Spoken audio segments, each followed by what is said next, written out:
Damas y caballeros, welcome to another session of the Vlogcaster. To all of our batmates, kasama na si Maximo Dakayan, first Walang audio. Good morning to all. Good evening sa mga kaibigan natin abroad.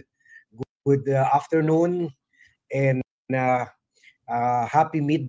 Good afternoon, Mabsat. Pasensya na. Dami ko na sinabi kanina na naka-off pala yung mic natin. Sorry. Ulitin ko. So ito na guys, no? Bakit hindi nyo makasukasuan si Trillanes kung totoong may kung sinasabi nyo sinungaling si Trillanes, walang katotohanan, ba't hindi nyo makasuhan? O ngayon, talaga DDS judges talaga kakasuhan si Trillanes at saka sino yan? Si Las Cañas. Tingnan nga natin. O dito patutunayan natin Trillanes, no? Patutunayan ko, natotoo sinasabi ko. Nako, maglalabas siya ng mga pakatunay dyan. Lalabas ang baho ng mga garapata. O sige, tuloy. Watching sa mga kaibigan natin or midnight watching sa abroad. So ngayon may development tayo dito sa, well, this is also related to the ICC case ni Duterte, where it looks like Sara Duterte is moving on from her victorious bloodbath at the Supreme Court and the Senate. Ito na pala yung sinasabi niya bloodbath, na hindi lang man mapunta sa trial ang kaso niya. So after yung ginawa niyang bloodbath sa Supreme Court, na kung saan nagpakita siya na ang lakas-lakas pa rin ng hawak nila sa Supreme Court, ang lakas-lakas pa rin ng galamay or network nila sa Supreme Court. After all, ang daming mga 13 Supreme Court justices ang na-appoint ni Duterte, na nag-retire sa time niya yung mga senior justices, kaya 13. Isa lang dyan appointee ni Pinoy at isa lang appointee ni President Bongbong Marcos. So ganun kalakas sila sa Supreme Court. At ngayon sa bagong aksyon ni Sara, mukhang gumagalaw na rin siya laban sa mga tao na directly involved sa ICC case ng tatay niya, na si Antonio Trillanes. Sila ang nag-file, pati Magdalo ang nag-file ng supplemental case sa ICC, at si Arturo Las Cañas naman ay witness sa ICC. So after her victorious legal and political maneuver sa Supreme Court at also sa Senado, ngayon gumagalaw na si Sara at nagpapakita naman siya ng lakas sa hudikatura sa lower level, and we are talking about the regional trial courts na nag-issue ng arrest warrant kay former Senator Antonio Trillanes at multiple warrants kay Arturo Las Cañas for murder, libel at iba-iba pa. So ganyan the empire is striking back lalo na kay Arturo Las Cañas, kasi direct witness talaga yan. At also kay Senator Antonio Trillanes, na napakaliit lang man ng kaso pero ang bilis-bilis gumalaw ng korte. Samantala yung kaso ni Trillanes sa laban kay Pulong Duterte at Mans Carpio sa illegal drug smuggling, shabu, worth 6 billion, ay wala pa nangyayari. So pati na yung kaso ni Trillanes kay Bongo na nakuha ng 4 billion na kontrata, infrastructure projects ng tatay niya at stepfather niya, at yung kaso rin ng 15 billion mga ekwipahe bumili para sa Philippine Navy na nila Bongo, at yung dati bata ni Bongo na yung involved rin sa Parmali, si Christopher Lloyd Lau, na involved rin sa 5.4 billion overpriced computer scam, ay ganun rin, involved rin dito sa 15 billion na pagbili na ekwipahe sa Philippine Navy, and then hindi pala gumagana. So parang sinaputahin na rin nila Philippine Navy para hindi na ito makagalaw laban sa mga Chinese ships. So wala pang nangyayari sa kaso na yan, pero dito sa kaso ni Arturo Las Cañas at ni Trillanes, mabilis ang galaw. So punta muna tayo dito sa kaso ni Trillanes, na yun na nga, naglabas na nga ng arrest warrant ang Quezon City Regional Trial Court. Maliit lang man itong kasong ito kasi based lang ito sa testimony niya sa Senado. Ngayon, pinipistahan ito ng mga DDS. Naglabas ng Quezon City Metropolitan Trial Court ng arrest warrant laban kay Trillanes kaugnay sa kaso ng false testimony lang sa ilalim ng Article 183 ng Revised Penal Code. At ito ang nagsampa nito ay ng kaso na ito ay si Davao City Representative Paulo Duterte. At kwan dito ang sinasabing testimonya ni Trillanes sa korte ay noong 2024. Tingnan nyo ba, bagong-bago pa lang itong kaso. Ito yung hearing doon sa EJ case. Itinagda ng korte ng piyansa na 18,000 kay Trillanes. So available naman.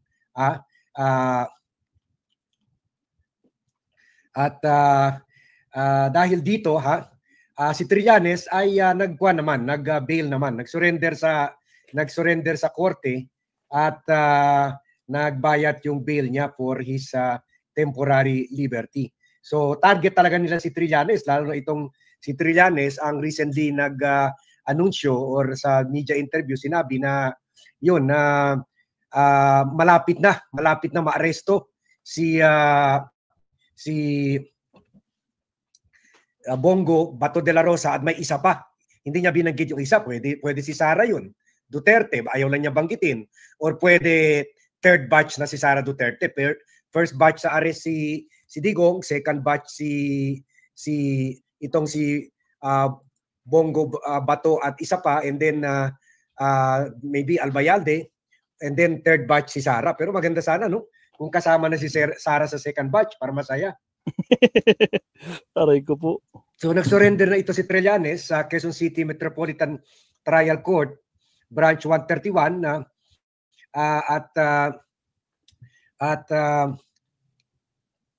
to gain his temporary liberty. Ang pahayag ni Trillanes ay yung pag-akusa niya kay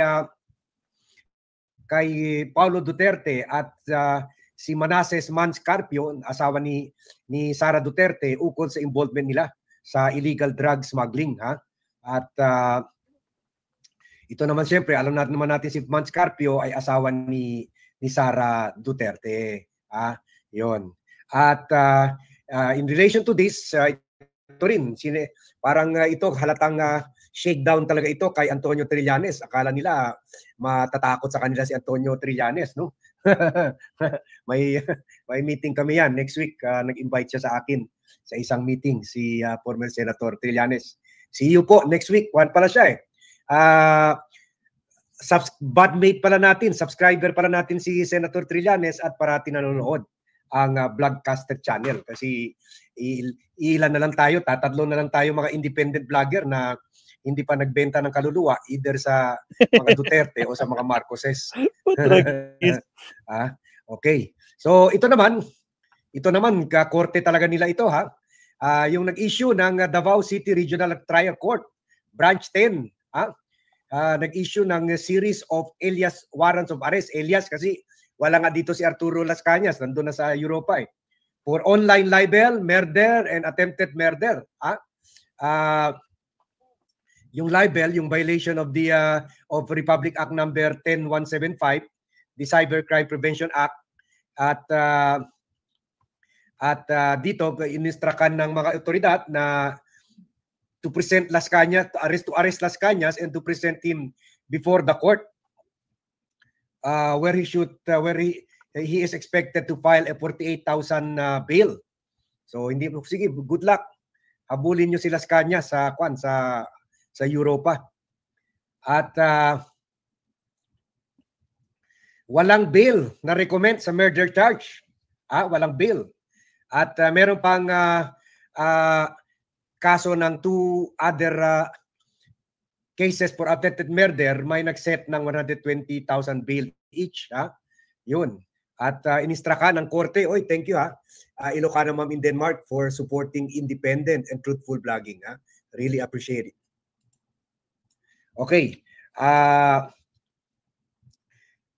And binigyan ng mga otoridad, ng mga police officials ng 10 days after receipt para ng warrant of arrest para i-serve kaagad kay Las Cañas. Otherwise, they will have to submit a written explanation sa korte bakit hindi na-serve ang warrant. Siyempre, sasabihin nila, nasa Europa naman yun eh. Dito, listed addresses niya ay Barikit Compound, Sitio San Andres, Barangay Indangan, and Roseville Subdivision in Buhangin, Davao City. So, good luck sa inyo. Ang complainant dito ay Philippine National Police in Davao, the Bureau of Immigration, and the National Bureau of Investigation. So, na-file ito nung time pa na andito si Duterte. Siyempre, kung maalala natin, itong si Las Cañas ay self-proclaimed member at saka founder ata ito ng Davao Death Squad, at siya yung nagturo kay Sara Duterte na kinontinue yung Opla or pinerfect yung Oplan Tokhang nung naging mayor siya at itinuloy yung pagpatay ng mga suspected criminals doon sa Davao nung na-take over niya yung pwesto ng pagka-mayor sa tatay niya nung naging presidente si Duterte. Oops, nangyari? I would highly recommend. Okay guys, sa mga di pa nag-like dyan, like po tayo. Like po tayo. Salamat. In-implicate niya hindi lang si Duterte, pati si Sara Duterte at iba pa sa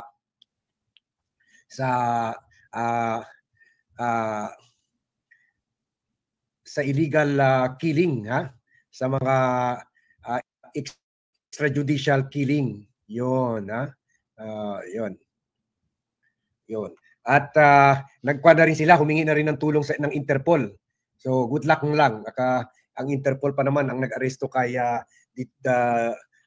former President Duterte. So dito natin nakikita na nasa plan B na si Sara after killing the impeachment through her extensive network sa Supreme Court at after killing the impeachment finally through her friends in the Senate, ngayon gumagalaw na siya habang papunta na ng pre-trial stage next month na, September 23.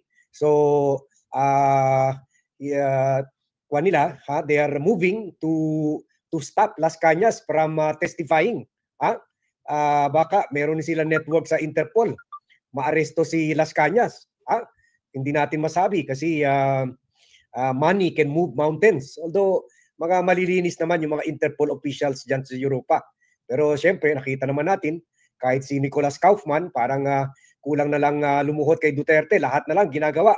Pati sa politika dito sa bansa, pinapasukan in defense of Duterte. Parang he's sounding more like Sara Duterte sa mga ginagamit na word ng mga extrajudicial rendition, kidnapping, ganon.